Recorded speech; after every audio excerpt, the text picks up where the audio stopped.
शङ्कराचार्यम्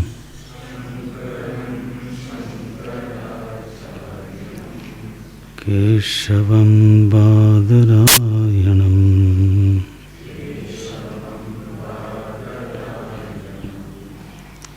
सूत्रभाष्यकृतौ वन्दे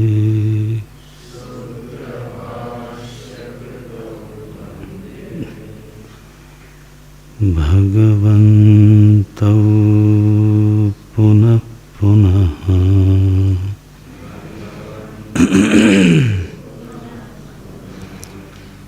श्रुतिस्मृतिपुराणानाम्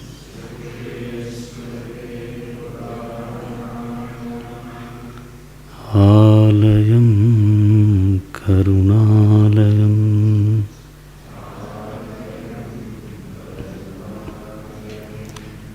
नमामि भगवत्पादम्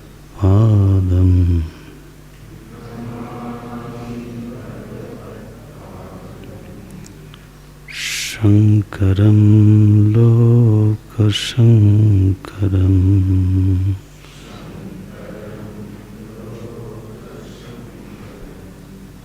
ईश्वरो गुरुरात्मेति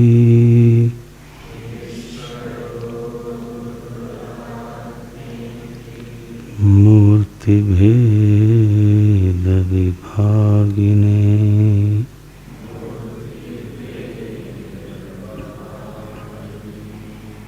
व्योमवद्व्याप्तदेहाय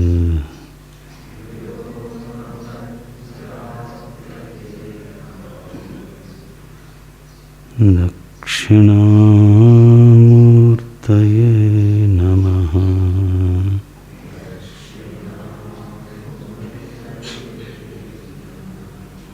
दक्षिणामूर्तये नमः।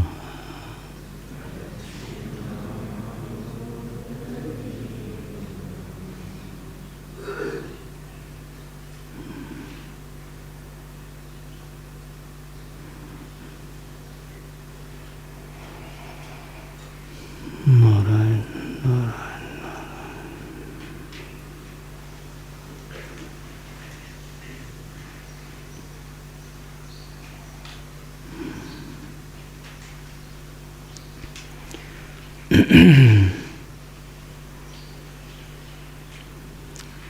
अभी तक हम लोगों ने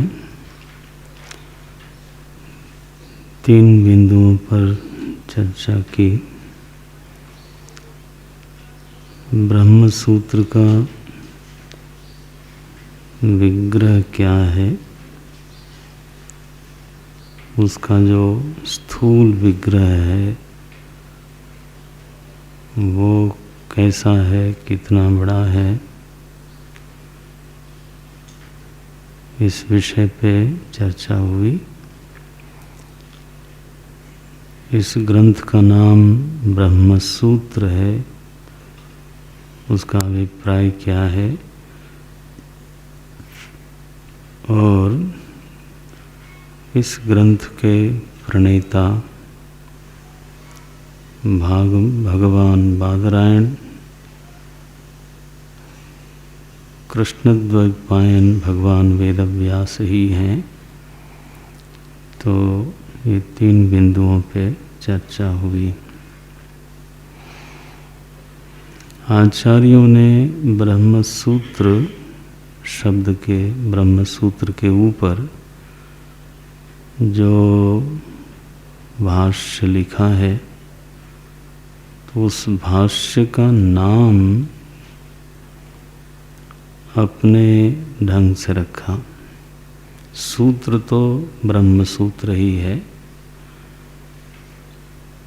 लेकिन भाष्यों के नाम फिर अलग अलग होते हैं।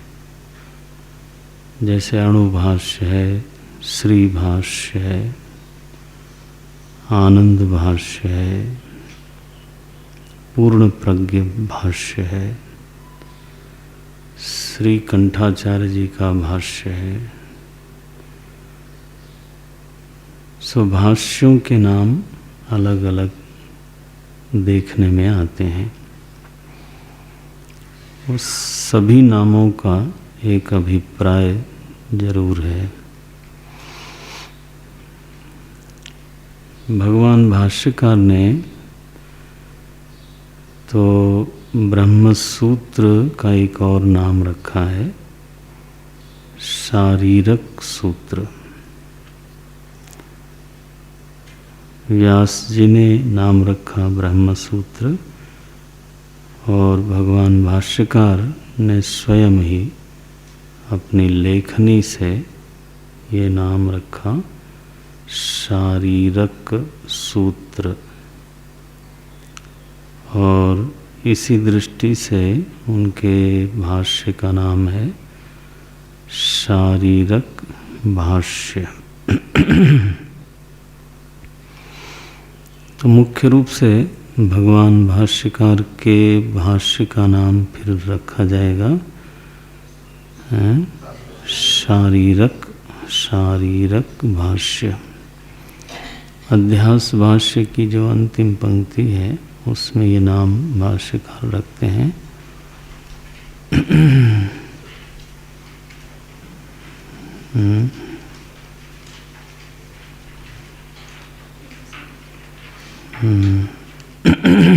बोलते हैं तो एवं अनादि ही, यहीं से हम थोड़ा पढ़ेंगे भी। एवं अयम अनादि ही अनंतः नैसर्गिकः अध्यासः। थोड़ा ऊंचा मिला नहीं। एवं अयम अनादि ही अनंतः नैसर्गिकः अध्यासः मिथ्या प्रत्यय रूपः कर्तृत्व भोक्तृत्व प्रवर्तकः सर्वलोक प्रत्यक्षः अस्य अनर्थ हेतोः प्रहाणाय आत्मैकत्व विद्या प्रतिपत्तये सर्वे वेदान्ताः आरभ्यन्ते तथा यथा च अयम् अर्थः सर्वेषां वेदान्तानां तथा वयम् अस्यां शारीरक मीमांसायां प्रदर्शयिष्यामः। ये शब्द है, क्या शब्द लिखा उन्होंने? शारीरक मीमांसा। मीमांसा का अर्थ क्या है? मीमांसा का अर्थ है पूजित विचार, समादृत विचार। वह विचार जो पूजनीय है, वंदनीय है, आदरणीय है। तेज रखे हमारा तेज। पूजित, ठीक है, पूजित विचार। शारीरक मीमांसायाम प्रदर्शयिष्यामः। तो भाष्य बना शारीरक भाष्य, और सूत्र को भी ये नाम दे देते हैं शारीरक सूत्र। शारीरक सूत्र माने क्या हुआ? शरीरे भवः इति शारीरः।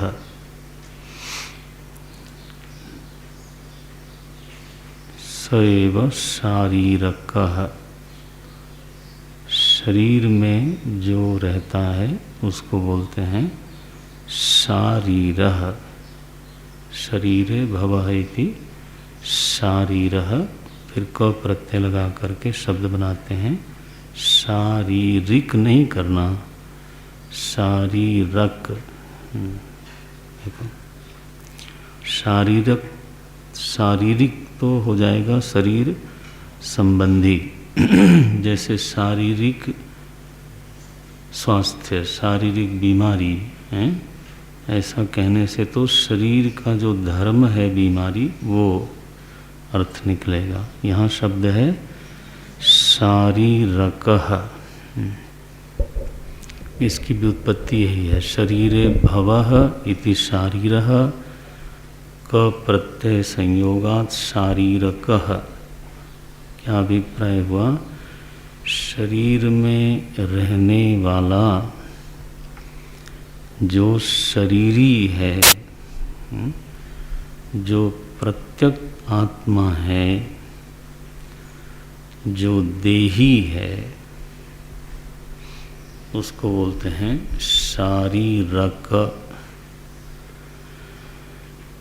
तो भगवान भाष्यकार ने वेदव्यास जी का जो दिया हुआ शब्द है उसको तो रखा ही रखा, लेकिन साथ में जो शब्द जोड़ा है वह है शारीरक। उसका अभिप्राय समझते हो आप?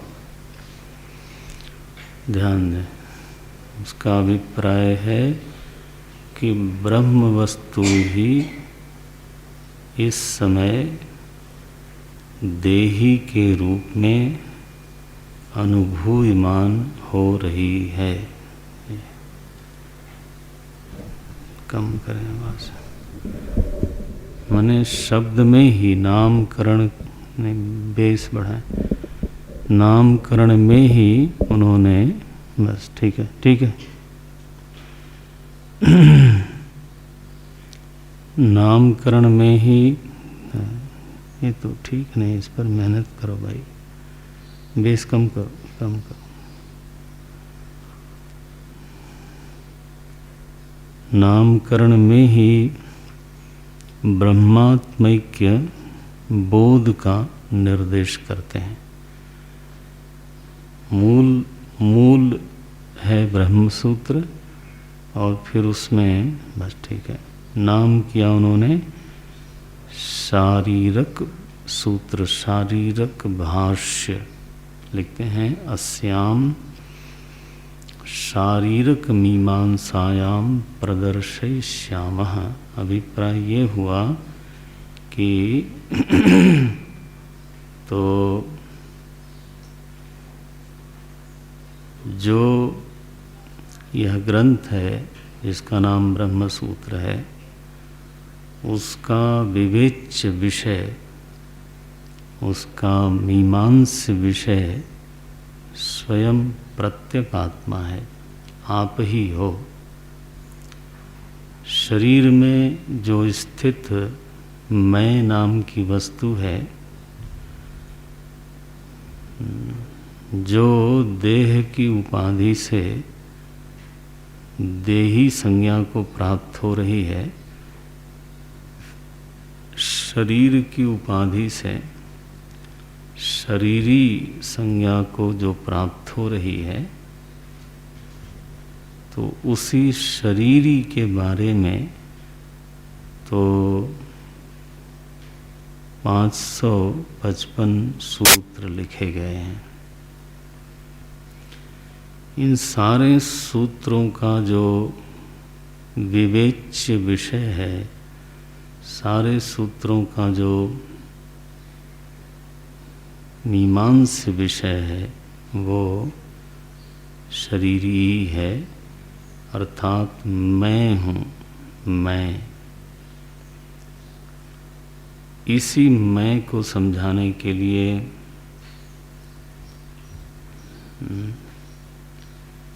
इसी आत्मचेतन को समझाने के लिए 191 अधिकरण बनाए गए,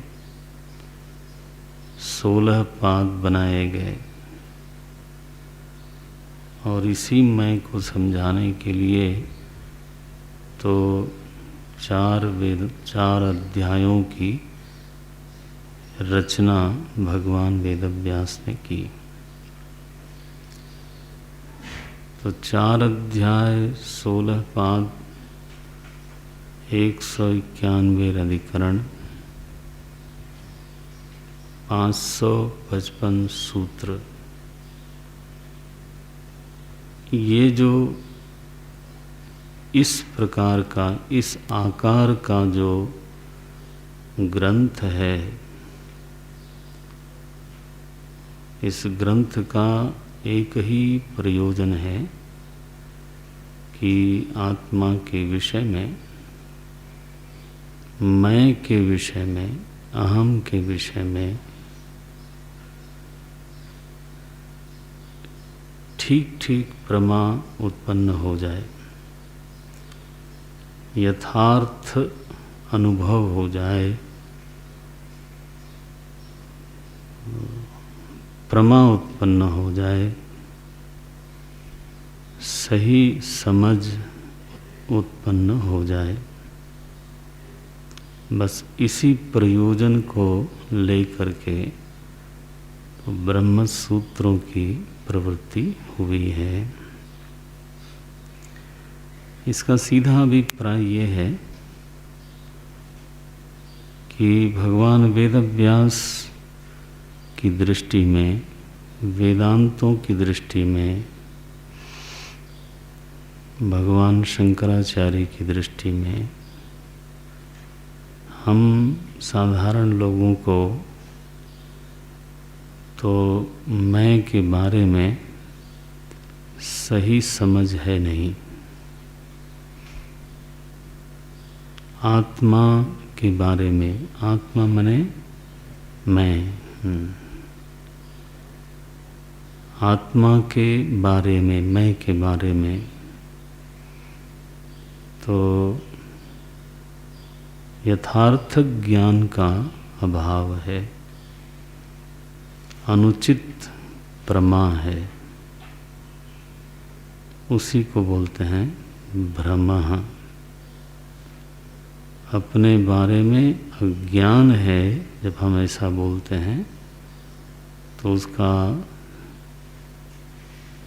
अभिप्राय ये नहीं है कि आत्मा का किसी प्रकार का ज्ञान नहीं है, बल्कि नासमझी है, आत्मा के विषय में भ्रम है, आत्मा के विषय में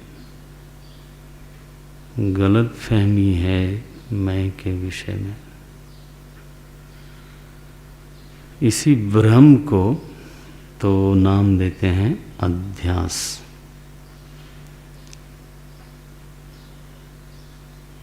जीव के समस्त अनर्थों का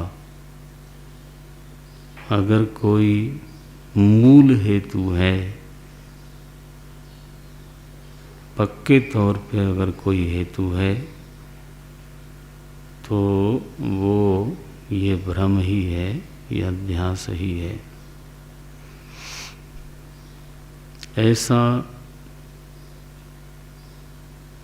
आचार्यों का, वेदांतों का, प्रस्थान त्रयी का ऐसा निर्णय है, निचोड़ है।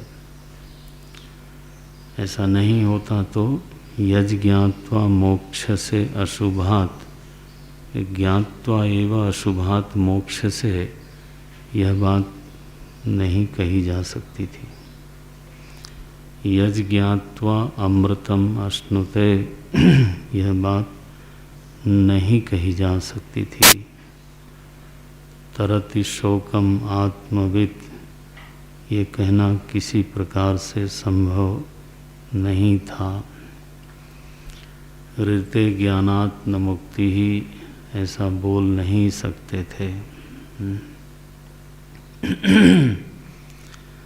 सो ज्ञात्वा एव अमृतम अश्नुते, ज्ञात्वा एव अशुभात् मोक्ष से,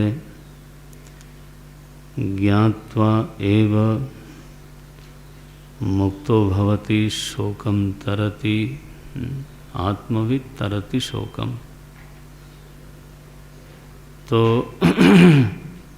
इसका सीधा अभिप्राय, ज्ञान जो है वो केवल अज्ञान का निवर्तन करता है, ज्ञान में किसी और का निवर्त्यत्व है नहीं। शोक यदि अज्ञान निमित्तक नहीं होता तो ज्ञान से उसकी निवृत्ति कभी नहीं हो सकती थी, क्योंकि ज्ञान किसी चीज की निवृत्ति करता ही नहीं है ना। अशुभ की निवृत्ति ज्ञान से होती है, यदि ऐसा कहा जा रहा है तो इसका सीधा मतलब है कि अशुभ जो है वो अज्ञान निमित्तक है। अगर कहते हैं कि ज्ञान से अमृत की प्राप्ति होती है, तो ये निश्चित है कि जो मरण धर्मता अपने में भासती है वो अज्ञान निमित्तक ही है। ऐसा नहीं होता तो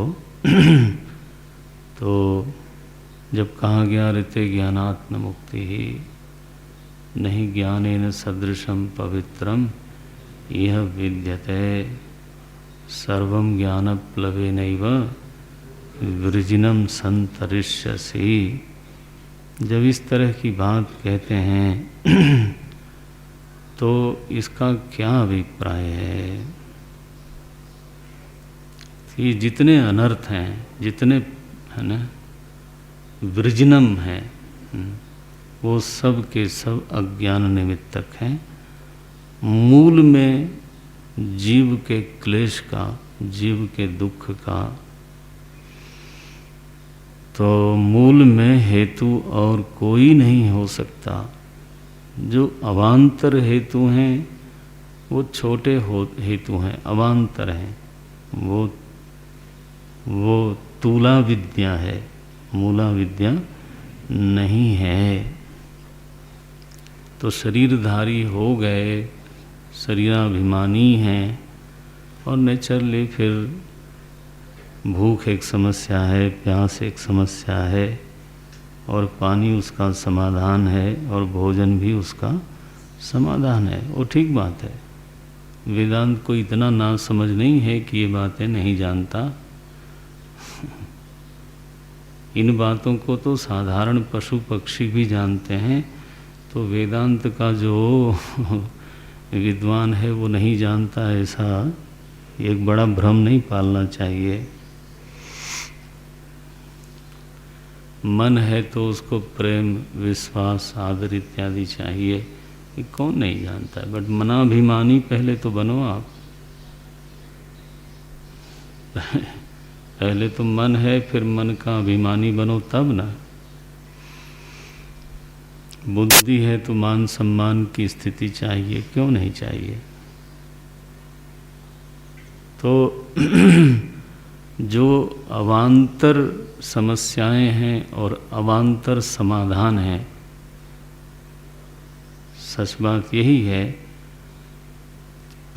कि सत्संग से नाता टूटने पर, शास्त्र से नाता टूटने पर, तो अवान्तर समस्याएं और अवान्तर समाधान में ही जीवन पूरा हो जाता है। अवान्तर समस्या है और उसका अवान्तर समाधान। जैसे भूख अवान्तर समस्या है, भोजन उसका समाधान है। बस करो। कब तक करें? 2-4 दिन में हो जाएगा, जीवन लग जाता है। प्यास समस्या है, पानी समाधान है। सर्दी गर्मी समस्या है, वस्त्र और पंखा और एसी और घर समाधान है।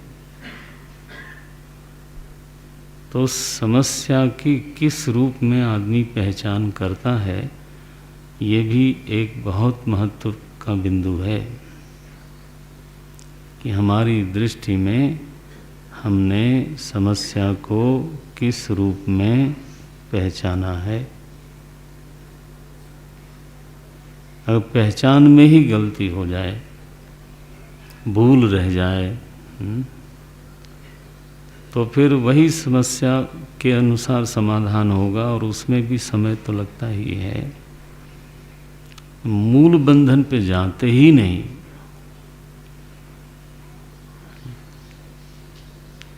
और ये जो समाधान है वो हमेशा क्षणिक होता है। भोजन कभी स्थायी समाधान नहीं हो सकता है? पानी कभी स्थायी समाधान नहीं होता। मान सम्मान कभी स्थायी समाधान नहीं होता। प्रेम और विश्वास, श्रद्धा कभी स्थायी समाधान नहीं होता। अनुकूल परिस्थिति की संरचना कभी स्थायी नहीं हो पाती।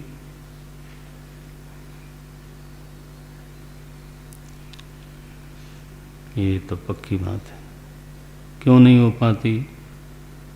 कर्म से किसी नित्य की उत्पत्ति नहीं हो सकती।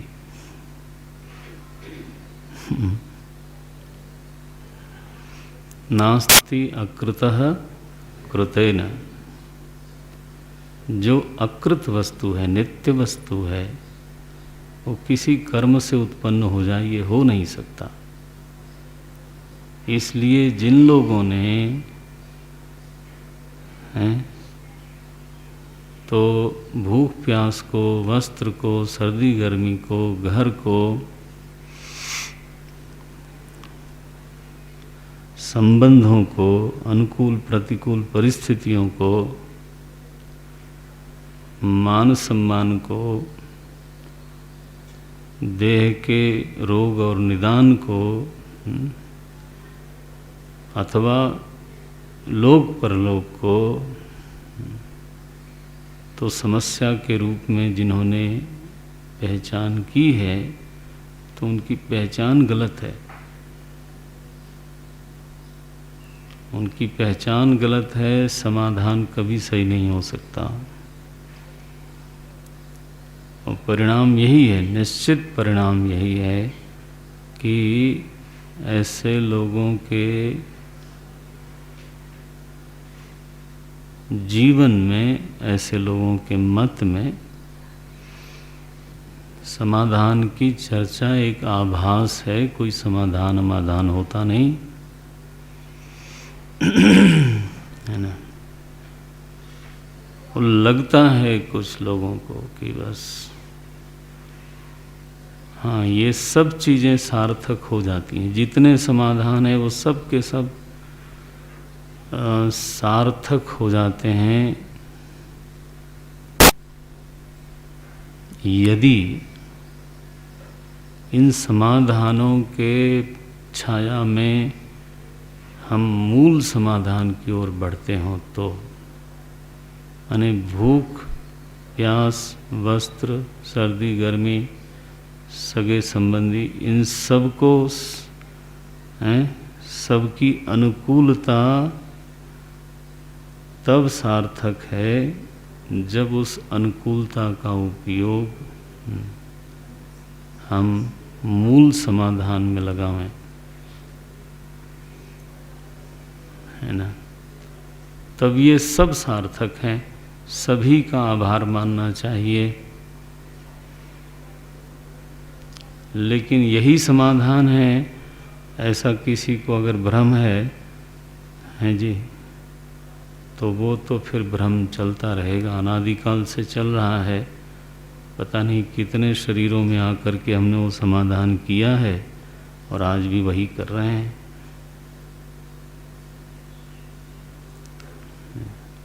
मूल है क्या समस्या, उसकी सही पहचान क्या है? बोलते हैं स्वयं के विषय में भ्रम। बस यही है असली समस्या। इस पहचान को कभी शिथिल नहीं करना चाहिए। ये है भाष्य की अंतिम पंक्ति से ही हम आरंभ करेंगे। बोलते हैं अस्य अनर्थ हेतु हो। देखो, अध्यास भाष्य का प्रयोजन यहाँ से खुलता है। अध्यास क्या चीज है, भ्रम क्या है? बोले हेतु है। हेतु किसका? अनर्थ का। बस ये हेतु है, ये समस्या की पहचान। आप चाहें तो है ना, डबल लाइन कर दो, उसके ऊपर बॉक्स में बना लो, है ना।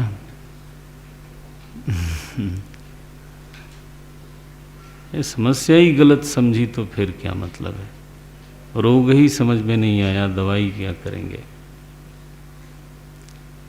रोग हुआ है, खांसी और दवाई देते हैं बुखार की, तो कैसे काम चलेगा?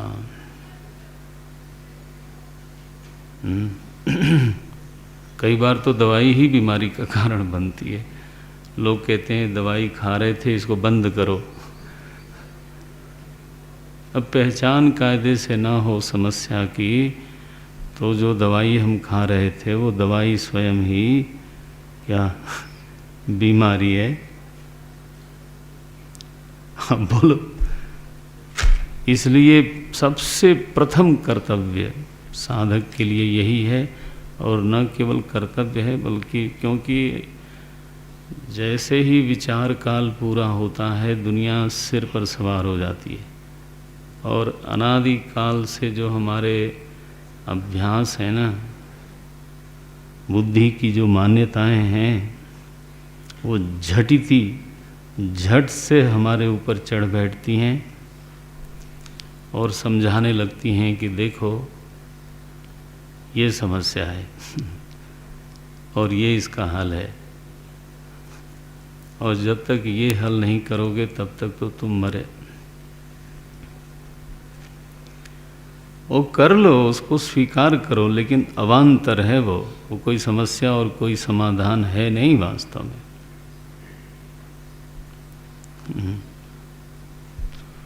बोलते हैं अस्य अनर्थ हेतु हो प्रहाणाय, अस्य प्रहाणाय, अस्य माने अस्य भ्रमस्य, अस्य हाँ ये अस्य अध्यासस्य,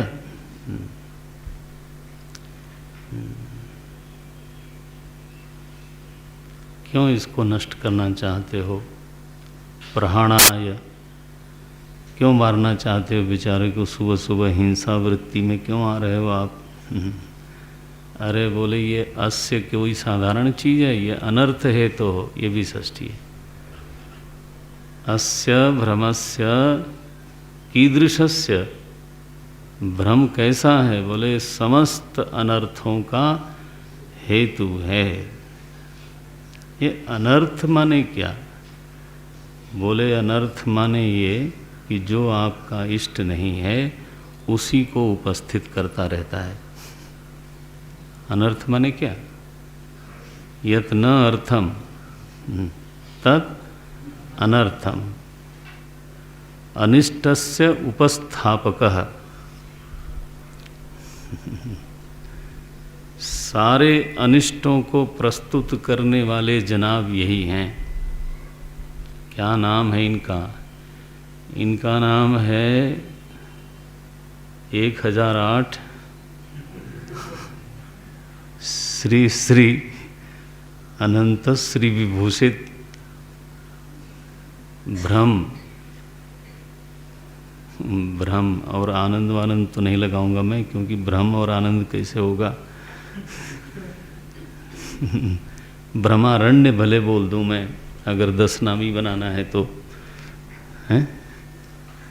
भ्रम का जंगल ये है जनाब। ये अस्य अनर्थ हेतु हो प्रहाणाय, इसका नाश करने के लिए क्या?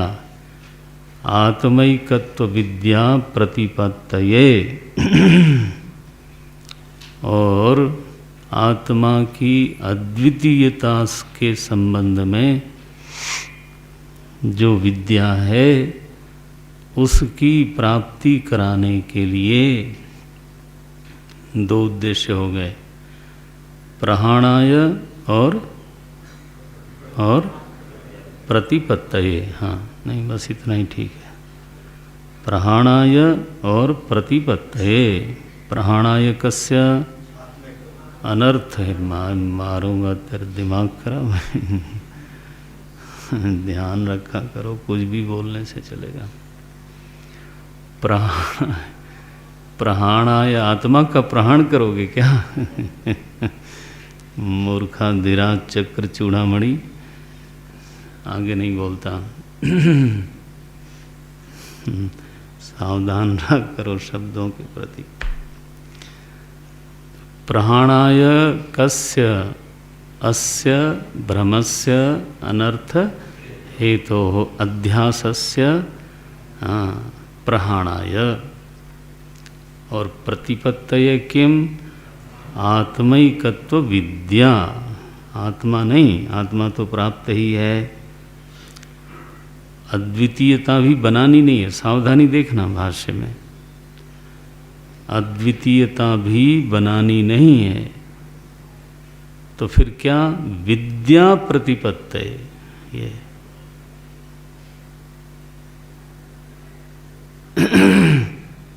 ब्रह्मस्य प्रहाणाय और विद्या प्रतिपत्ति, विद्या की प्राप्ति कराने के लिए। विद्या किसकी? बोले आत्मा की। बोले नहीं, ये ठीक पूरा शब्द नहीं हुआ। आत्मा की विद्या की प्राप्ति कराने के लिए, यह वाक्य पूरा नहीं हुआ। आत्मैकत्व विद्या प्रतिपत्तये, आत्मा का ज्ञान तो है ही है, ठीक है, ये तो आप कई बार पढ़ चुके, यहाँ भी आएगा। आत्मा का बोध, आत्मा की अनुभूति, आत्मा का ज्ञान तो है ही है। नहीं है तो क्या है? बोले एकत्व का ज्ञान नहीं है, माने उसके ब्रह्मत्व का बोध नहीं है, उसके अपरिच्छिन्नत्व का बोध नहीं है, उसके अद्वितीयत्व का बोध नहीं है, उसके सर्वत्व का बोध नहीं है। इसको बोलते हैं एकत्व विद्या प्रतिपत्तये। ये ब्रह्म सूत्र का प्रयोजन है। बोले ये ब्रह्म सूत्र का प्रयोजन है? बोले नहीं, ये वेदांतों का प्रयोजन है। अस्य अनर्थ हेतोः प्रहाणाय आत्मैकत्व विद्या प्रतिपत्तये सर्वे वेदांताः आरभ्यन्ते। समस्त वेदांतों का इसीलिए आरंभ होता है। देखो अभी ब्रह्मसूत्र पर नहीं आ रहे, सारे वेदांतों का आरंभ केवल इसी दो प्रयोजन को लेकर होता है।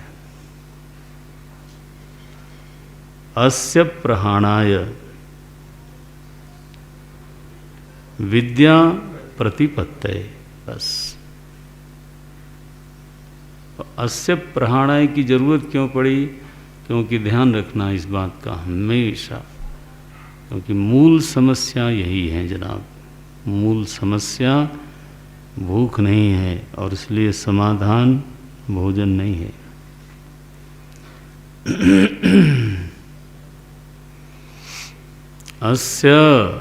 अस्य का विशेषण किया। अस्य अनर्थ हेतु, नहीं यही मूल शब्द है, अनर्थ हेतु हो। आप समझते हो इसका मतलब? यदि ये अनर्थ का हेतु नहीं होता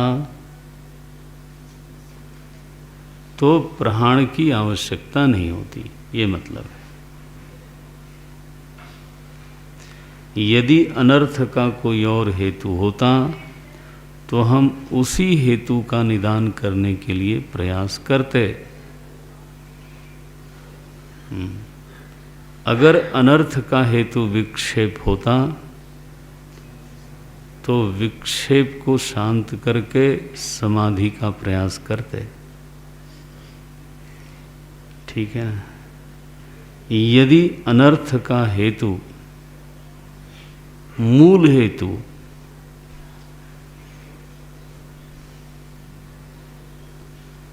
ईश्वर की विस्मृति होती,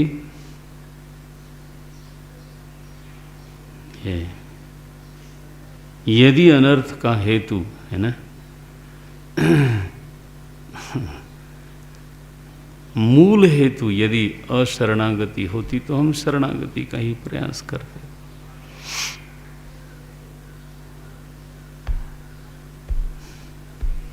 यदि अनर्थ का हेतु केवल अधर्म होता तो हम धर्माचरण के लिए ही बात करते। क्रम से चलते हैं।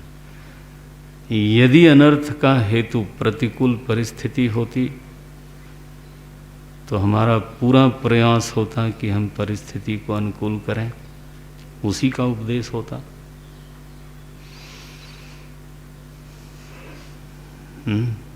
सब करके केवल क्या करना है, परिस्थिति को अनुकूल बना लेना है, यही बोलते हैं हम।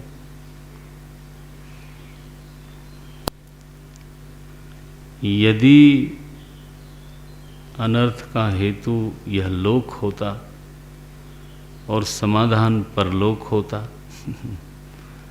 ठीक है कि हम इसलिए कष्ट में हैं क्योंकि हम मनुष्य लोक में हैं, तो चलो फिर देश बदलते हैं, तो उसी के लिए जो साधन सुविधा है वो करते। यदि यह लोक समस्या है और परलोक समाधान है तो यही उपदेश होना चाहिए।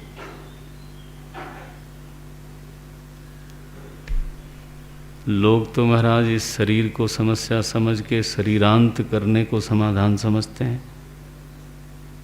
ये चक्र चूड़ामणियों की कोई कमी थोड़ो है। मैंने अच्छा नाम दिया जा रहा है, कोई ऐसे बुरा नहीं। आफ्टर ऑल चूड़ामणि शब्द कहा जा रहा है तो कोई छोटी बात है।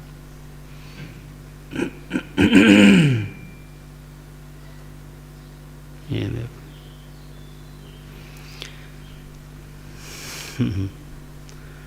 अगर ये देश समस्या है, चलो नागरिकता बदल देते हैं।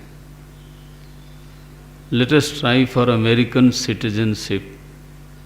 People have got this kind of notion कि इस देश का नागरिक होना ही क्या है। एक सज्जन यहाँ आए, महाराज सम्मेलन था, अमेरिका से आए, यहीं से गए थे, देश से ही हमारे। इसी देश ने उनको इस लायक बना दिया कि अब वो इस देश को नालायक कहने लगे। तो उन्होंने कहा कि America is a country of appointments. If you want to meet anyone, including your wife, ये उनका शब्द है, you must take appointment and then only। हाँ, तो सगे संबंधी मित्र जिनसे भी मिलना हो, you take appointment from him or her। America is a country of appointments and India is a country of disappointments। बहुत बुरा लगा, मैं आगे ही बैठा था। जब नीचे उतरे फिर हमने कमरे में उनको निमंत्रित किया और उनको डिसअपॉइंटमेंट करवाया। फिर सारी बारी बोला, हमने कहा देखो शब्दों के झनकार के लोभ में कई बार आदमी ऐसी गलत बात कह जाता है, क्योंकि ये एक उनको बड़ा अट्रैक्शन लगा होगा ना, अपॉइंटमेंट्स डिसअपॉइंटमेंट्स। ये अनुप्रास बनाने के चक्कर में आप ऐसी बात करो। ध्यान रखना, ये सब किसी धरातल की समस्या है, किसी धरातल का समाधान है। ये संविधान में समस्या है, बदल दो। सरकार समस्या है, दूसरी सरकार समाधान है, ले आओ दूसरे को।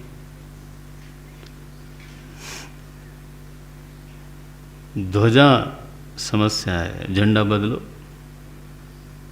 झंडा बदलो, देश बदलो, संविधान बदलो, सरकार बदलो।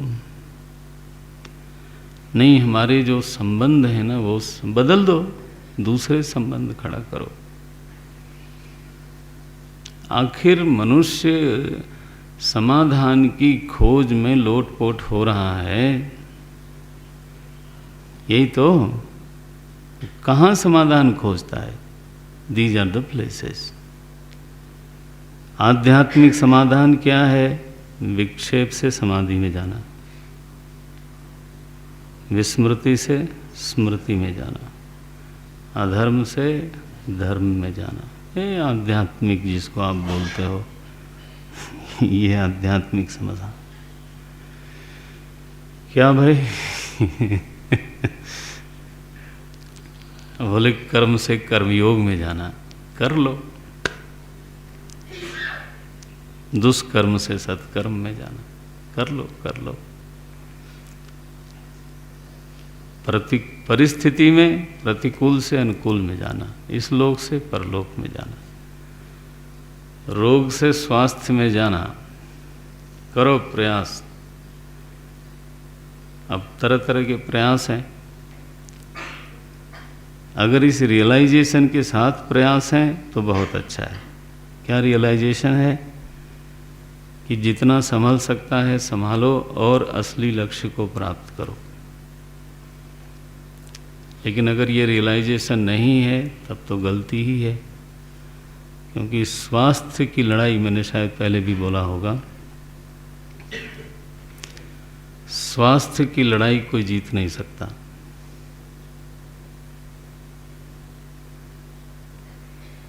क्या जितनी मर्जी कपालभाति करो या सुबह शाम टहलो।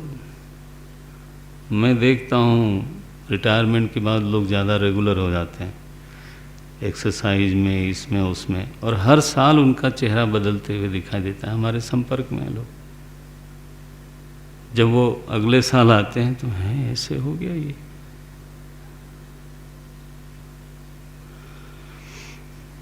एक आभासी अनुभव होता है कि नाउ आई विल बिकम जवान, क्योंकि अब मैं रिटायर हो गया हूँ। जवान महाराज, कृपा करो। वर्धते के बाद अपक्षीयते होता है, विपरिणीमते और फिर अपक्षीयते होता है।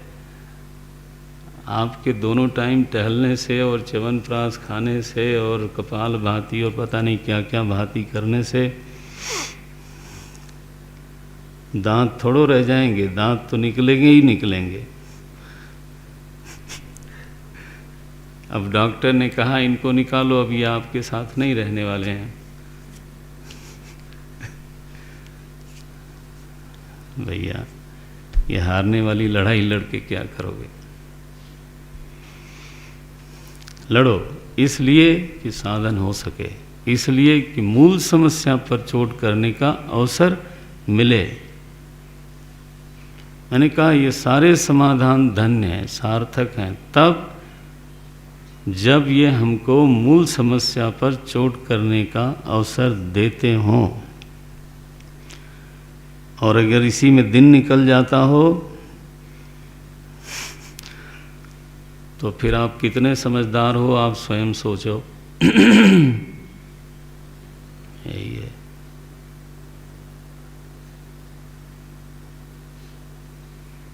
अस्य ध्यान रखना, अगर ये अनर्थ का हेतु नहीं होता तो इसके प्रहाण की कोई जरूरत ही नहीं थी।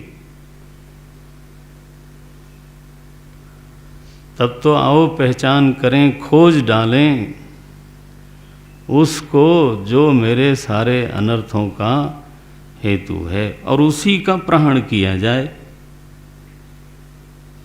और ऋषियों ने तो यही खोजा है। अस्य, यही है जनाब। अस्य, अस्य मने भ्रमस्य स्वविषये, अस्य भ्रमस्य, अस्य अध्यासस्य प्रहाणाय। ये क्यों प्रहाण करना चाहते हैं? बोले अनर्थ हेतु हो। यतः अयमेव अनर्थ हेतु तस्मात् तस्य प्रहाणम कर्तव्यम। ठीक है। यतः, यतः माने क्योंकि, यस्मात्। अब इतना तो आपको समझ में आना चाहिए। यतः यस्मात् अयमेव, अयमेव माने अयमेव भ्रमः, अयमेव अध्यासः, नहीं अध्यासः, अयमेव अध्यासः एव, नहीं ठीक है, अनर्थ हेतु तस्मात् अस्य ब्रह्मस्य अध्यासस्य प्रहाण कर्तव्यमेव।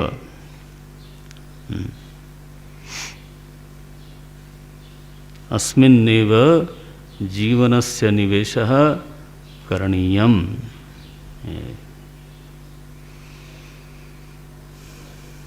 बस, तो ये प्रथम प्रयोजन हुआ। दूसरा प्रयोजन कहते हैं विद्या प्रतिपत्तये। विद्या क्या? बोले आत्मैकत्व विद्या प्रतिपत्तये। आत्मा की अद्वितीयता को समझाने वाली जो प्रमा है, विद्या माने प्रमा। हाँ, गुड। अत्र विद्या शब्देन प्रमा उच्यते। तो प्रमा प्रतिपत्तये। विद्या, विद्या शब्दस्य अर्थः अत्र प्रमा। प्रमा प्रतिपत्तये। कस्मिन् विषये प्रमा? आत्मैकत्व विद्या प्रतिपत्तये। सर्वे वेदांताः आरभ्यन्ते। सर्वे वेदांताः, सारे वेदांत केवल इन्हीं दो प्रयोजनों के लिए आरंभ होते हैं, प्रहाणाय और प्रतिपत्तये। क्या बढ़िया है, इससे शास्त्रीय संगीत है महाराज। ये आप समझते हो, शास्त्रीय संगीत का जो लय चलती है ना, वो आलाप से चलती है। वो कोई डिस्को गीत नहीं है कि शुरू हो गए ड्रम बजाना। नो नो नो, ये तो धीरे धीरे हाँ सुर पकड़ता है, सुरों का विस्तार होता है, विवरण होता है। क्लासिक है। सर्वे वेदांताः अस्य अनर्थ हेतोः प्रहाणाय आत्मैकत्व विद्या प्रतिपत्तये आरभ्यन्ते। ऐसे चलो, हाँ, आरभ्यन्ते। और फिर ये ब्रह्म सूत्र क्या है? उन्हीं वेदांतों की माला है। हैं? ब्रह्म सूत्र क्या है? उन्हीं वेदांत वाक्यों की माला है, गुंथी हुई माला है, जो बोलते हैं। वेदांत यथाच अयम अर्थः, जैसे ये अर्थ है, सर्वेषां वेदांतानां, समस्त वेदांतों का यही अर्थ है। जिस प्रकार से ये समझाना है वो हम समझाएंगे। कहाँ? तथा प्रदर्शयिष्यामः। देखना, प्रतिज्ञा है ये। यथा वेदांतानां अयम अर्थः तथा प्रदर्शयिष्यामः। जैसे वेदांतों का यह अर्थ है, कोई और अर्थ निकालता हो तो हम दिखावेंगे कि तुम कैसे गलत हो। यथा वेदांतानाम अयम अर्थः, बल्कि चलो ऐसे बोलता हूँ, वेदांतानाम यथा अयम अर्थः तथा प्रदर्शयिष्यामः। हम वैसे दिखाएंगे ये वेदांतों का कैसे यही अर्थ है, केवल यही अर्थ है। क्या? ब्रह्म का प्रहाण, विद्या की प्रतिपत्ति। समस्त वेदांतों का यह निष्कर्ष है कि समस्त अनर्थों का हेतु यही है और इसका प्रहाण ही कर्तव्य है। और समस्त वेदांतों का यही अर्थ है। क्या अर्थ है भाई? कि विद्या ही समाधान है। झंडा बदलना समाधान नहीं है। अगर ये समाधान नहीं, जैसे भूख का समाधान भोजन है, ऐसे मूल अनर्थ का समाधान विद्या है। और जब तक यह समाधान हमें नहीं मिलता, समाधान नहीं मिलता। ऐसा लगता है कि समाधान का क्या है? एक आभास है आपको। अभी पानी पी लिया, समाधान हो गया, कितनी देर के लिए, जब तक फिर से प्यास न लगे, बस इतना ही है। लोगों ने सोचा कि अंग्रेज चले जाएंगे, स्वतंत्र हो जाएगा देश, बहुत ज़रूरी था, हो गया। लेकिन अब ये तो न कहो ना कि सब समाधान हो गया। ये तो नहीं बोल सकते ना, क्या?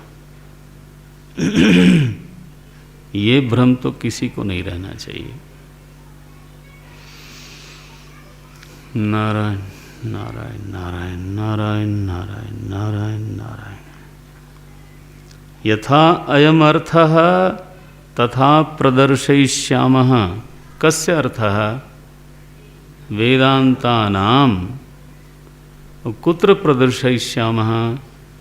अस्याम शारीरक मीमांसायाम। ये इस शारीरक मीमांसा में यह अर्थ हम दिखाने जा रहे हैं, दिखावेंगे। वेदांतों का निश्चय दिखावेंगे आपको। ब्रह्म सूत्र का विषय कोई स्वतंत्र विषय नहीं है, ये बताना चाहते। देखो ये पंक्ति कैसी गई। जो वेदांतों का प्रयोजन है, वेदांतों बहुवचन में बोला जाता है हमारे संप्रदाय में, क्योंकि वेदांत वाक्य अनेक हैं। तो जो वेदांतों का प्रयोजन है वही ब्रह्म सूत्र का प्रयोजन है। बल्कि ब्रह्म सूत्र का प्रयोजन ही यही है कि वेदांतों का प्रयोजन समझा दे। ठीक है? तो जो वेदांतों का अधिकारी है वही ब्रह्म सूत्र का अधिकारी होगा। तो वेदांतों का जो अनुबंध चतुष्टय है, बिल्कुल वही का वही अनुबंध चतुष्टय ब्रह्म सूत्र का है। अनेन वाक्येन इदं ज्ञातं भवति।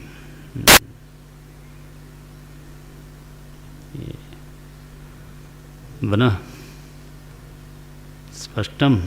देखो महल में कहाँ से प्रवेश करें ये तो हमको ही देखना है। महल तो अध्यास भाष्य है ना, तो प्रवेश द्वार इधर रखा हुआ है अंत में।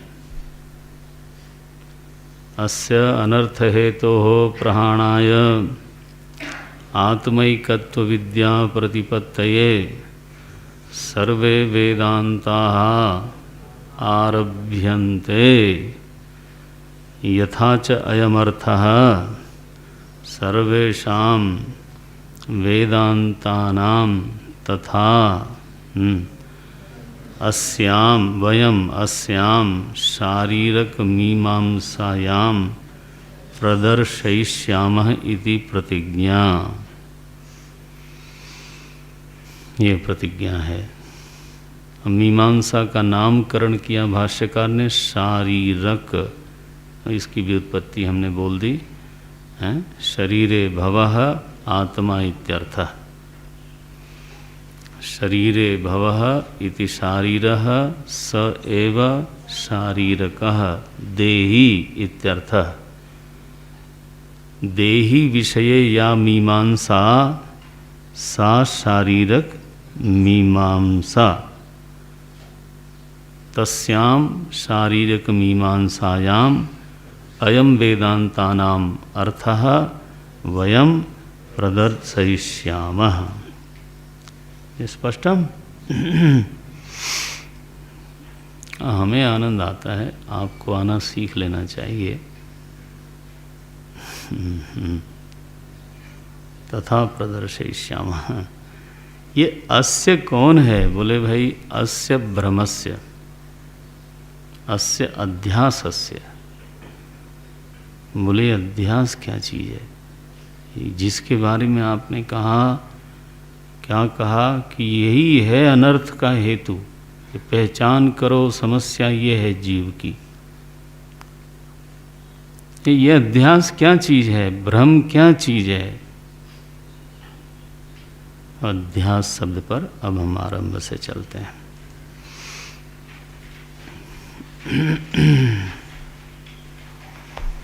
नारायण। अच्छा, अध्यास शब्द की पहले व्युत्पत्ति आप समझ लो। पहला अर्थ व्युत्पत्ति का है, फिर आगे हम पारिभाषिक अर्थ पे जाएंगे। अधि उपसर्ग है इसमें, अस धातु है, घय प्रत्यय है इसमें। अधि अस घय शब्द बनता है अध्यास। अस धातु का अर्थ दो होता है, अस भुवि अस क्षेपणे। तो क्षेपण के अर्थ में जो अस धातु है, उस धातु से अध्यास शब्द बनता है। तो अधि ऊपरी, अन्यस्य ऊपरी, अन्यस्य क्षेपणम। ठीक हो गया? बन गया कि नहीं? फिर से बोलें। अधि, अधि माने ऊपरी, ऊपर। अधि माने ऊपर। अधि ऊपरी, किसके ऊपरी? बोले अन्यस्य ऊपरी, दूसरे के ऊपर। अन्यस्य क्षेपणम, प्रोजेक्शन, फेंकना। क्षेपण माने फेंकना। इसी से अस्त्र बनता है। अस्त्र माने जो फेंक के मारा जाए। तो अधि अस घय, घय प्रत्यय लगा उसमें। वाह, क्या शब्द बनाते हैं लोग। अन्यस्य उपरि अन्यस्य क्षेपणम अध्यासम। दृष्टांत ले लें, क्लासिक दृष्टांत ही लेके चलेंगे। जैसे रज्जु ऊपरी अन्यस्य सर्पस्य क्षेपणम। सो अयम सर्पः इति बुद्धि ही अध्यासः। बना ना? क्योंकि वो एक तरह का प्रक्षेप है। चीज है रज्जु, क्षेपण हो रहा है सर्प का, इसको बोलते हैं अध्यास। ध्यान रखना, दर्शन के जगत में लोगों ने समस्याओं को अलग अलग ढंग से समझा है और इसलिए समाधान भी अलग अलग निकालते हैं। लेकिन ये बहुत आवश्यक कर्तव्य है हर मुमुक्षु का कि निष्पत्ति के स्तर पे यह सुनिश्चित करे कि समस्या यदि कोई है तो वो केवल अध्यास ही है।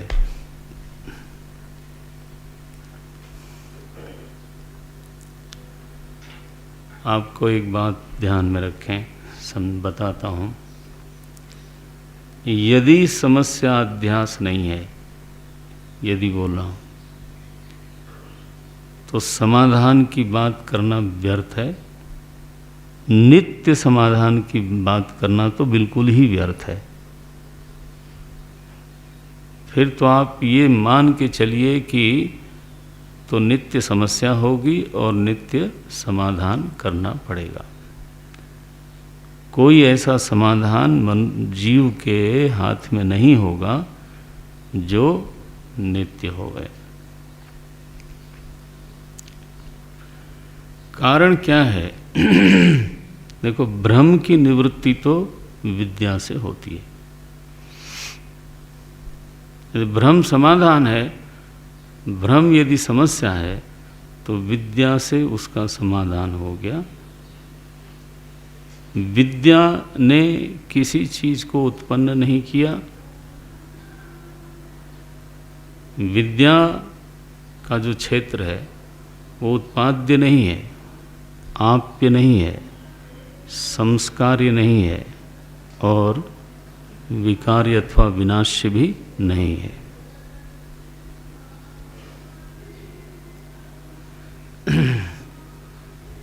इन लोगों की आवाज़ थोड़ी कम करानी पड़ेगी, काफ़ी तेज है, लेकिन आप इधर ही ध्यान रखो। क्या बोलते हैं? चार जो क्षेत्र हैं ना, जिसको हम कृतक बोलते हैं, उत्पाद्यम, आप्यम, संस्कार्यम, विनाश्यम, ये विद्या का क्षेत्र नहीं है। विद्या किसी चीज़ को उत्पन्न करती नहीं, किसी चीज़ की प्राप्ति कराती नहीं, किसी चीज़ में संस्कार नहीं करती, किसी चीज़ को नष्ट नहीं करती। तो जो कर्म से सिद्ध होने वाला क्षेत्र है, चाहे वो सूक्ष्म कर्म हो, समाधि इत्यादि, उपासना आदि, चाहे स्थूल कर्म हो, धर्म आदि, कर्म का जो क्षेत्र है वो यही चार है। उत्पाद्यम, घट को उत्पन्न कर लो। आप्यम, घर में नहीं है, बाजार से ले आओ। आप्यम, मलिन है तो शुद्ध करो। संस्कार्यम, और अगर नहीं चाहिए, परेशानी का कारण बन रहा है, तो विनाश्यम। कर्म से कोई पांचवी चीज प्राप्त नहीं होती, दुनिया को चुनौती है ये हमारी ऋषि मनीषा ऐसी है, अद्भुत है भाई। ऐसा लघु लगता है, अपनी बुद्धि ऐसी छोटी लगने लगती है कि हम लोग क्या सोचते हैं। सो कॉल्ड थिंकर्स, उन्होंने जाना पहचाना ही क्या है, जबरदस्ती स्वनाम धन्य बने घूम रहे। कर्म से केवल इन चार चीज़ों की प्राप्ति होती है। उत्पाद्यम, आप्यम, संस्कार्यम, विनाश्यम, बस ये कर्म का क्षेत्र है। आप जानते हो कि कर्म से प्राप्त इनमें से चारों ही अनित्य होते हैं।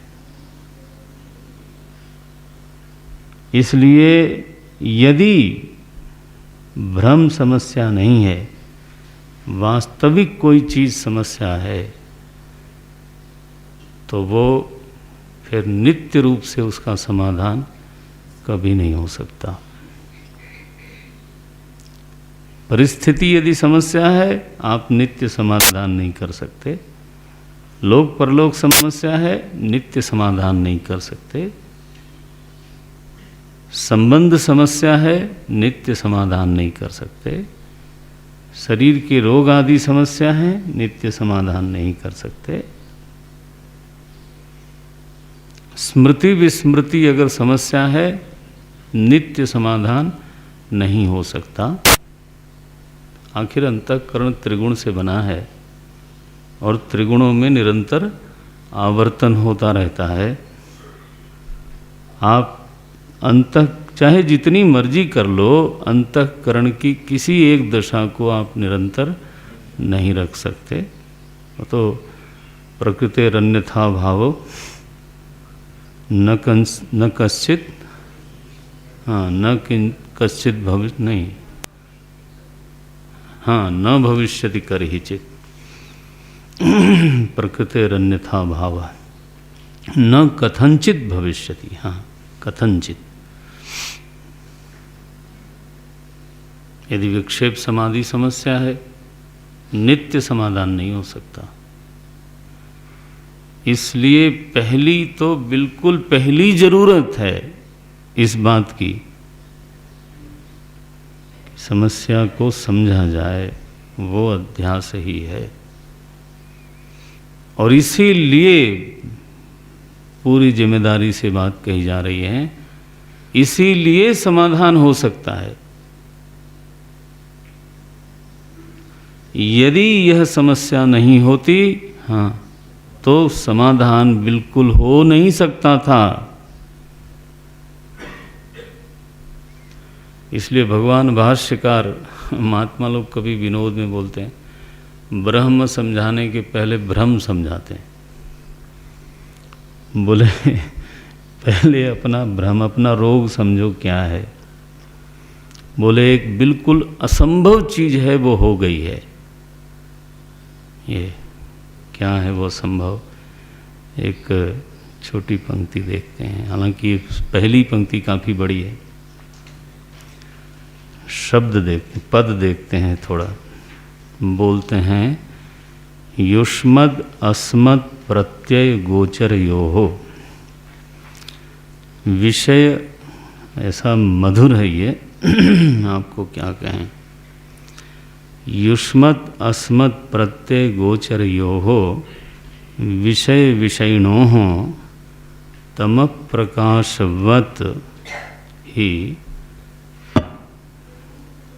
तमः प्रकाशवत् विरुद्ध स्वभावयोः इतरेतर भावानुपपत्तौ सिद्धायां तद्धर्माणाम् अपि सुतराम इतरेतर भावानुपपत्ति इति अतः अस्मत् प्रत्यय गोचरे विषयिणी चिदात्मके युष्मत् प्रत्यय गोचरस्य विषयस्य तद्धर्माणां च अध्यासः तद्विपर्ययेन विषयिणः तद्धर्माणां च विषये अध्यासः मिथ्या इति भावितुं युक्तम। तथापि बस तथापि अन्योन्यस्मिन् अन्योन्यात्मकताम् अन्योन्य धर्मांश्च अध्यस्य इतरेतर अविवेकेन अत्यंत विविक्तयोः धर्मधर्मिणोः मिथ्या ज्ञान निमित्तः सत्यान्ते मिथुनीकृत्य अहमिदं मम इदम् इति नैसर्गिको अयं लोक व्यवहारः। बस नारायण नारायण नारायण नारायण नारायण। कैसा बोलते हैं तो विरुद्ध स्वभावयोः, ये मुख्य वाक्य की तरफ जाए। विरुद्ध स्वभावयोः इतरेतर भावानुपपत्तौ, पहले ऐसे रखें। विरुद्ध स्वभावयोः, पंक्ति ठीक से समझें। विरुद्ध स्वभावयोः इतरेतर भावानुपपत्ति ही, पहले ऐसे समझें। मिला कि नहीं मिला? माने दो विरुद्ध स्वभाव वालों में इतरेतर भाव कभी सिद्ध नहीं हो सकता। ये मुख्य वाक्य। विरुद्ध स्वभावयोः इतरेतर भाव अनुपपत्ति।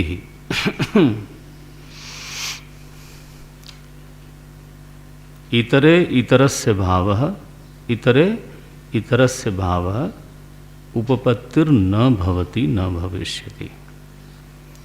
माने जो तम है वो प्रकाश रूप नहीं हो सकता, और जो प्रकाश है वो तम रूप नहीं हो सकता। आखिर क्यों नहीं हो सकता? तो बोलते हैं क्योंकि दोनों विरुद्ध हैं। हेतु यही है, विरुद्ध स्वभावयोः, जिनका स्वभाव अत्यंत विरुद्ध है परस्पर, उनका आपस में भाव का बदल है कभी नहीं हो सकता। ये विरुद्ध स्वभावयोः इतरेतर भाव इतरेतर भावानुपपत्ति ही। अब ये तो वाक्य है, इसकी जांच परीक्षा मीमांसा करनी चाहिए, इसकी समीक्षा होनी चाहिए। अग्नि में शैत्य का आरोप नहीं हो सकता, और शीत में उष्णता का आरोप नहीं हो सकता। भाष्यकार ने जो विरुद्ध स्वभाव के लिए जो दृष्टांत चुना है, इसी में दृष्टांत है। ये तो हो गई प्रतिज्ञा। क्या? इतरे विरुद्ध स्वभावयोः इतरेतर भाव अनुपपत्ति ही। विरुद्ध स्वभाव वालों में इतरेतर भाव की उत्पत्ति उपपत्ति नहीं हो सकती। हेतु क्या बनेगा? विरुद्ध स्वभावत्वात्। यही हेतु बनेगा, विरुद्ध स्वभावत्वात्। दृष्टांत क्या बनेगा? तो बोलते हैं तमः प्रकाशयोः। ये है दृष्टांत। इसी वाक्य में देखो ये कैसे तर्क चलता है। तमः प्रकाशवत्। तो कैसा शब्द बनाएंगे? ये तो दृष्टांत हो गया ना, तमः प्रकाशवत्, तमः प्रकाशयोः इव। जैसे तमसि प्रकाशस्य भावः अनुपपन्नः, प्रकाशे तमसस्य भावः अनुपपन्नः एवं। ठीक है ना? ये उपनय हुआ। फिर से बोलें, तमसि प्रकाशस्य भावः अनुपपन्नः, प्रकाशे तमसस्य भावः अनुपपन्नः। अब आपस में इसका प्रतिपक्ष करके देख लेना, समीक्षा करनी चाहिए। सो जांच बनी। अब ये हम तो निर्णय लेके चल रहे हैं, तो प्रतिज्ञा बन गई। विरुद्ध स्वभावयोः इतरेतर भावानुपपत्ति ही यथा, दृष्टांत है, तमः प्रकाशवत्। अच्छा, ये तो हो गया। बोले आप क्या कहना चाहते हो? बोले मैं ये कहना चाहता हूँ कि दो अत्यंत विरुद्ध स्वभाव वाले लोग हैं, तो उनका भी इतरेतर भाव नहीं बनना चाहिए। वो क्या है विरुद्ध स्वभाव वाले? तो बोलते हैं, अब देखो कैसे बोलते हैं, कहने का ढंग देखो। युष्मत्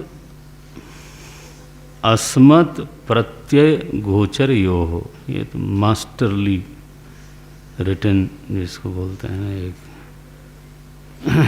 भाषा पर, दर्शन पर जिसका वर्चस्व है।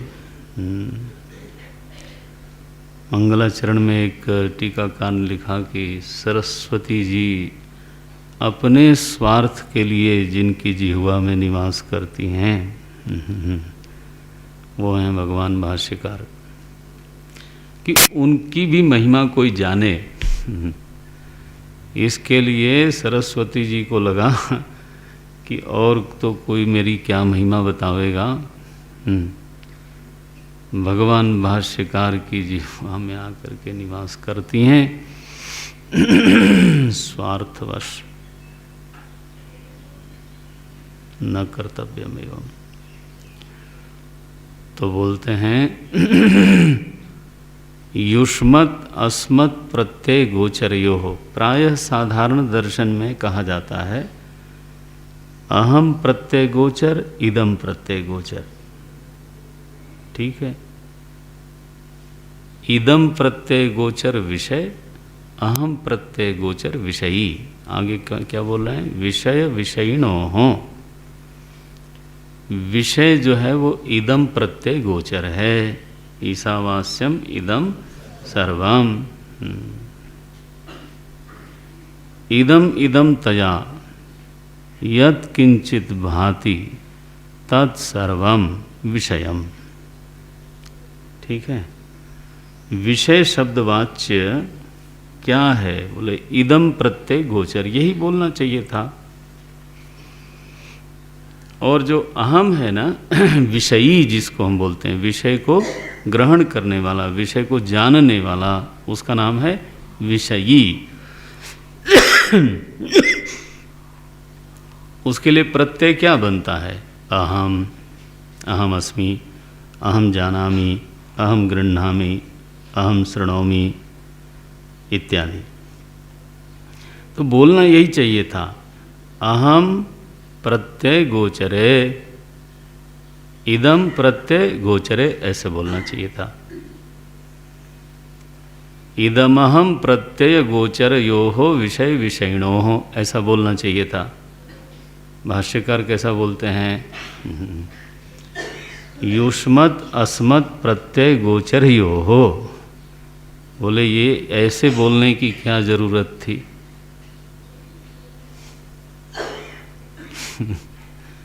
ये इदम अहम प्रत्यय गोचर योहो की बजाय युष्मत् अस्मत् प्रत्यय बोलने की क्या जरूरत थी। बोले जरूरत ये थी कि इदम और अहम में विरोध तो है, लेकिन आप के लिए इतना प्रत्यक्ष नहीं है।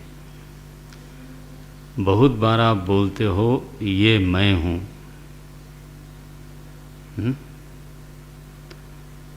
बोलते हो ना, तो ये मैं हूँ कहने से क्या बोल गए आप, इदम अहम के साथ मिला के बोलते हो। अहम इदम मम इदम ऐसे बोलते हो आप।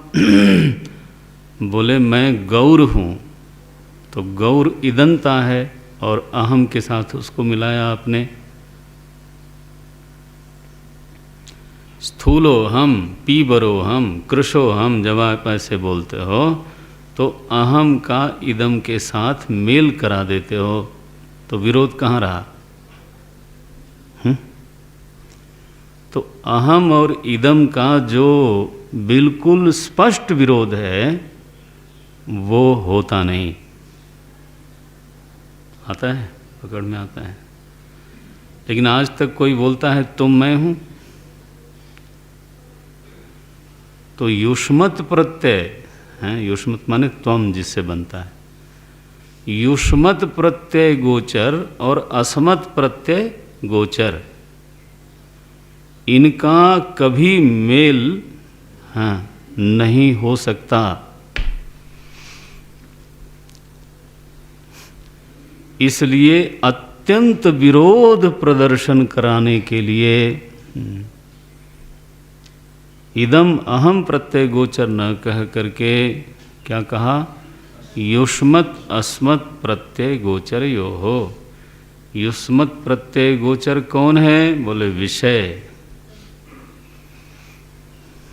त्वम कहते हैं, त्वम त्वम त्वम,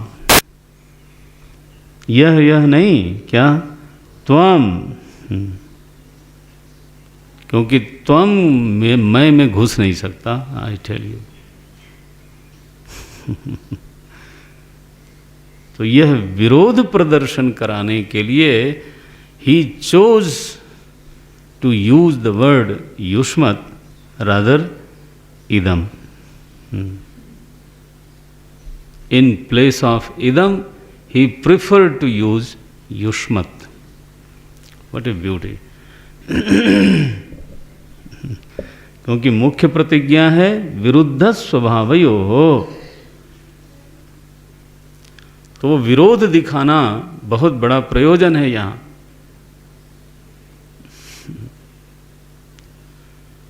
वो विरोध दिख जाए बिना बोले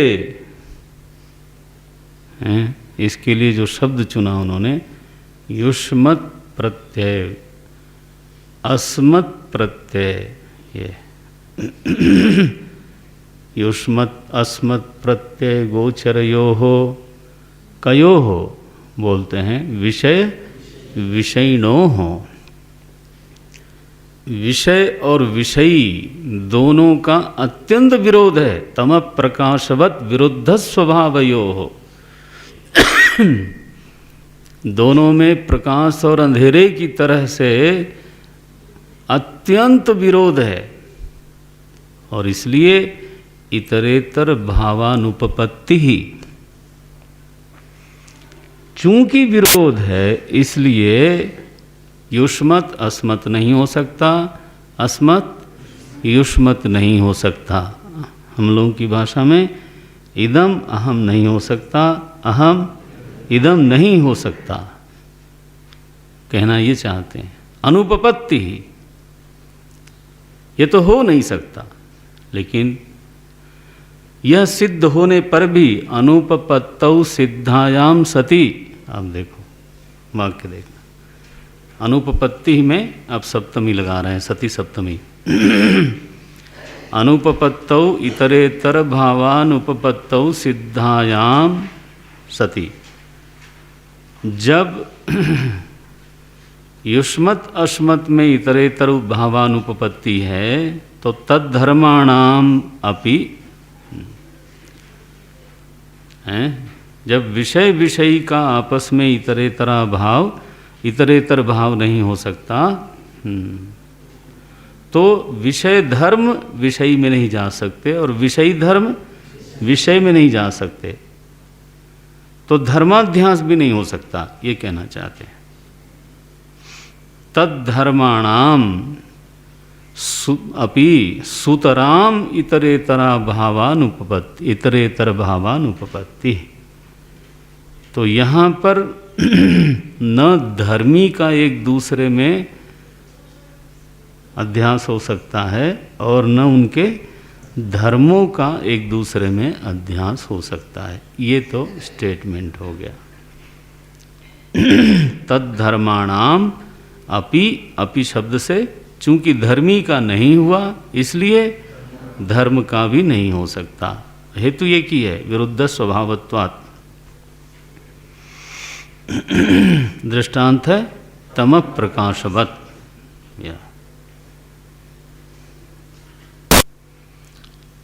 इतरेतर भावानुपपत्तौ सिद्धायाम तद्धर्माणाम अपि सुतराम, सुतराम माने ये तो बिल्कुल ही उचित ही है, सुतराम इतरेतर भावानुपपत्ति ही इति, अतः इसलिए अस्मत् प्रत्यय गोचरे विषयिणी, देखो अब विवरण कर रहे हैं। अस्मत् प्रत्यय गोचरे, अस्मत् प्रत्यय से गोचर कौन हो रहा है, बोले विषयी। वो कैसा है, चिदात्मके। विषयी कैसा है, उसका स्वभाव क्या है, बोले चिदात्मक। युष्मत् प्रत्यय गोचरस्य विषयस्य, और युष्मत् प्रत्यय गोचर कौन है, विषय। वो क्या है, जड़ है। अब वहाँ चिदात्मा है तो विरुद्ध स्वभाव क्या बना, ये जड़ है। चिदात्मके, फिर अब कहते हैं विषये, विषयस्य। चिदात्मनि विषयस्य आरोप भवितुम न संभवति, ये बताना चाहते हैं। चिदात्मके युष्मत् प्रत्यय गोचरस्य विषयस्य तद्धर्माणाम च, न विषय न विषय के धर्म, दोनों का अध्यास नहीं हो सकता। तद विपर्ययेण, फिर ठीक इसके उल्टा भी नहीं हो सकता। कैसे, विषयिणः माने विषयी का और विषयी के धर्म का। किसमें, विषय में। विषय का विषयी में और विषयी का विषय में, ये विपर्य भी। विषयिणः तद्धर्माणाम च विषये अध्यास मिथ्या। अध्यास बिल्कुल हो नहीं सकता, ये बिल्कुल गलत बात है। मिथ्या इति भवितुम युक्तम, ये तो संभव ही नहीं है, इसलिए ये मिथ्या ही होना उचित है इसका। तथापि ये तो सच्चाई है, लेकिन गलत फहमी क्या है भाई, गलत फहमी तो वो जो सिर पे चढ़ के बोले रज्जू में सर्पत्व अत्यंत अनुचित है, ठीक, लेकिन नारायण, अनुचित होने से क्या होता है, भूल के लिए कोई तर्क थोड़ो चाहिए। तो बोले तथापि अध्यास हो गया है। मिथुनी कृत्य अहमिदम मम इदम इति नैसर्गिको अयम लोक व्यवहार। अगली कक्षा में इसको देखेंगे। अभी आप यहीं तक चलो। मिथ्या इति भवितुम युक्तम, इसको ठीक से फिर पढ़ लेना आप। ओम ओम ओम ओम नारायण। ॐ पूर्णमदः पूर्णमिदं पूर्णात् पूर्णमुदच्यते पूर्णस्य पूर्णमादाय पूर्णमेवावशिष्यते। ॐ शान्ति शान्ति शान्तिः। हरिः ॐ श्रीगुरुभ्यो नमः। हरिः ॐ।